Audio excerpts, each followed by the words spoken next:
Hello, ladies and gents. My name is Putty, and welcome back for another episode of Mid-Atlantic Wrestling. We are here for the second show in February. We are here for episode 66. Starting to creep on me how many episodes we filmed on this series, although a lot of them have been quite short. So it's one of my longer series, though, and although most of it isn't uploaded yet, it's still fun to do. Got a lot of post-show segments tonight, because we don't want to mess up the first angle in the show. So let's get rolling. Good stuff. For sure comes to the ring and calls out Robbie Wright, Deuce Deadline, and Ernest Youngman. Sam Keith comes out and says for once he agrees with Fro, and that the group needs to be stopped. Keith says he's going to help Fro out tonight, so he's booking him in a one-on-one match with Ernest Youngman, with the rest of the group banned from ringside. The opening match, after a 100, gets a C. Not bad at all, considering it's probably had that drop from not being as good as the previous match. Brooke Tyler defeating Laura Flame in about 8 minutes with a Brooke Breaker. Moving on. Nice. Oh,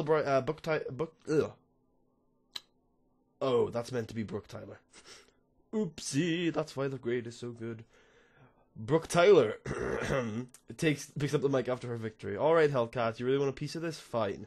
Tonight you will get a chance to earn yourself a piece. I talked to Sam Keith and he assures me that tonight you can face Belle Bryden in a #1 contender match. No, we don't want to turn Belle Bryden. Matthew Keith is backstage in the interview. This was nice. This was rated on Matthew Keith's entertainment and Fro Shore's overness. So this is really good. Matthew Keith is backstage in the interview room. Fro. In 2 weeks, we are going to have our match. No random attacks are going to change that. I've been waiting for this match for 3 years, and I am going to prove myself. I've been a champion in the USA. I've been a champion in Japan. I am an international superstar, and I'm going to give this show a proper season-ending moment. The hero, the protagonist, holding the world title over the evil villain. The Modern Dragons defeat Remy Honeyman and Javi Ferreira in 6 minutes and 2 seconds when Nigel Svensson defeated Remy Honeyman with a armbar. And it was a 44D. Yep, that works for me. No negatives for the Modern Dragons. Sam Keith is backstage with the Ring Generals and Karen Killer. He has a little fun with them. Those Modern Dragons are looking pretty good, don't you think? What about giving them a title shot in 2 weeks? Karen looks disgusted. Are you kidding me? Those dweebs? No way. I'll find a proper tag team for my boys to face. You just give me a week. Animal DeVille comes to the ring to cut a promo. Me and Gene Catley, last time we faced each other, it was fun. Let's do it again. In 2 weeks at the season finale. You want this title, right? I'll put it on the line for one more match against you. Nice. Wow. Probably one of the better matches ever on MAW TV. This was going to main event, but until the Ernest Youngman for sure thing came up. Hopefully the main event tops this. And about to feature great action and a good crowd, Hellcat Hernandez defeats Belle Bryden in 10 minutes with a running bulldog to become the #1 contender. For sure cuts his catchphrase, and then the main event.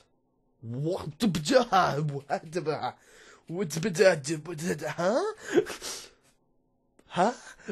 Pardon? Can you say that again, please? In a bout that featured great action and average heat, Fro Sure defeated Ernest Youngman in 10 minutes and 25 seconds by pinfall with a sure thing. 89A. 10 minutes. No slow build. No call in the... actually, it was called in the ring. Ernest is barely over. I thought it would do well. I didn't think it would do this well. And they have great chemistry, which is good. Really, really good for the match. Wow. Wow, that is very, very good. Shit. And then these are the post-show matches. And this is a little highlights package I put together to get the women on the card. 88B+, the best Ultimate Warriors we have ever filmed. Holy shit. The Smorks are going to be going crazy on the internet about that one. Holy shit, 2 great matches. The women I knew would do well, but that main event is insane. Feedback from the viewers has been that it was awesome. Holy shit. Did we go up? Yeah, we did. We actually went up in pop there. Nowhere else, though. Nowhere else. Damn, those fans are hard to please. And Javi Ferreira has left the company because he was only in for 1 appearance. I'm going to have to go looking for some more tag teams. Basically, it's a job. Fro is currently up to 94 overness still. Let's hope Ernest benefited from that. I'm pretty sure he did. It's good stuff. It's very good stuff, actually. Probably his best match ever. He's probably only been working for us, so most likely. Yeah. By a solid, like, how many points is that? That's 7. 7 whole points.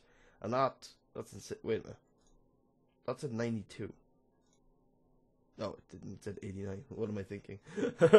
Alright. And in terms of our best matches, that was the 7th greatest match of all time. Best match of 2017 so far? Yep. Nice stuff. Nice stuff. Only pulled out 2 beasts. Then again, we are in February. Like, just because we've had so many shows doesn't mean we should be judging ourselves too harshly. Because we are still in February. We would be in, like, June, usually, with this many shows around. I'm pretty happy with a lot of these Ultimate Warriors ratings. Did we ever get a B+ before? Was this our first B+? Was I wrong? No, I wasn't. The first show was a B, then otherwise they've been solid B- to C+. Obviously, the Ripcord Invitational was a B+ because it was a big show. Oh, also, never mind. I forgot to also check. We also did some Ultimate Warriors in December. Oh, we did have 1 B+, and it was with a Brooke Tyler Hellcat Hernandez main event, and an Animal DeVille Dean Waldorf semi-main event. Oh, I'm kind of surprised that did so well. Not the match, but the show. Guess there were some good angles in there. Yeah, a for sure 99 promo. Oof. Okie dokie then. Good stuff. Moving on. Moving on to the rating for the show. Let's get forward to episodes. By rating, of course, I mean TV rating, viewers. I don't know how the game really calculates ratings. It seems like it's a bit low for me, but I'm sure they're about right. I mean, if you take them from like a in-universe standpoint, they're probably a good gauge on how much how successful you are. No, why? No. Fine. I knew it was happening. And we got the same rating as last time. That's cool. Let's take a look how we're doing in like competitions and stuff. We are still the only guys on Saturdays. Is that going to be the same after? Yep, we're still the only guys who work Saturdays. We are getting a hell of a lot worse ratings than North of the Border's early evening television show. We are getting worse than this company's evening television show. Sorry, early evening is obviously what we're looking for because that's our time slot. Also the same, we're getting worse ratings than World Level Wrestling. Still, we're getting worse ratings than all Oli. Nobody else is really in early. Oh, and also worse ratings than Canadian. It is Golden Canadian. No, that's not Golden Canadian. It's Golden Canvas Grappling. I'm thinking of Canadian Golden Combat. What is that? Is it Golden Combat? Yeah, it's Golden Combat. I hate those two companies. I confuse them all the time. Absolutely ridiculous. Alright, this feud is still only locked at a C because of obviously both of the announcers are in there. But yes. Team Chaos, Ernest Youngman's probably doing fantastic. No, not quite yet. We shall book ourselves a big faux sure beatdown angle next week with the Chaos, with Team Chaos, or some sort of promo where they explain who they are. Although we are going to be touring next episode, so that's going to be a little difficult to try and get anybody over. In terms of stables, they're doing okay, aren't they? Yep, they're up to a C. That's always good. In terms of teams, that's what I wanted to look up before I ended up the episode. How much chemistry do they... not chemistry, experience do they have? 17. They're getting there. They're getting there.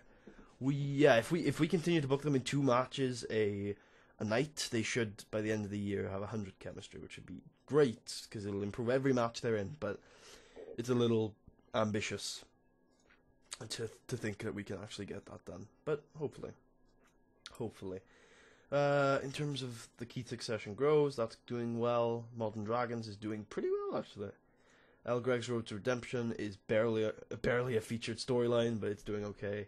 Mean Gene Targets, the television title, is actually doing really well. Hellcat returns to the title scene, is doing well. And then the Divas division, sorry, the women's division in general is our most exciting storyline on TV right now. It's just these girls, they do stuff. Watch them, please.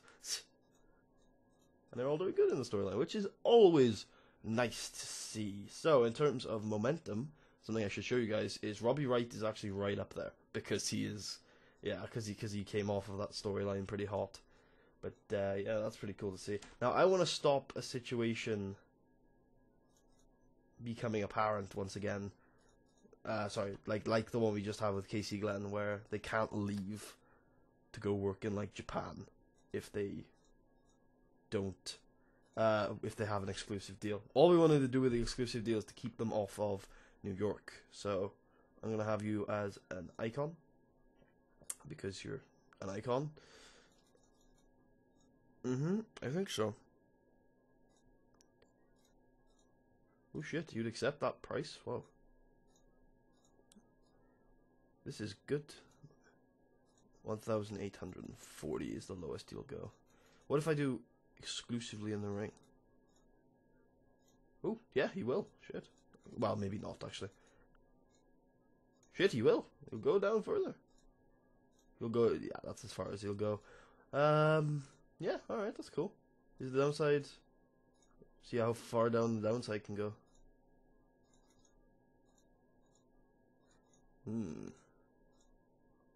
Still a little too low. Still a little too low. There you go. Absolutely getting every penny we can out of For Sure. Obviously. Yeah, so that is about that for this episode of Mid-Atlantic Wrestling. I hope you guys enjoyed. If you did, please leave a thumbs up. Check out the rest of the series, subscribe if you haven't already, and leave any feedback you have in the comments. Between episodes, I'm going to go hunting for some tag teams, hunting for some people in general to job out on random episodes of Ultimate Warriors. And, yeah, that's about it. So I hope you guys enjoyed. I will speak to you guys next episode, where we don't really have a main event. But it'll probably involve For Sure, since we're in a touring country. Well, touring area, I mean. I'll see you guys then.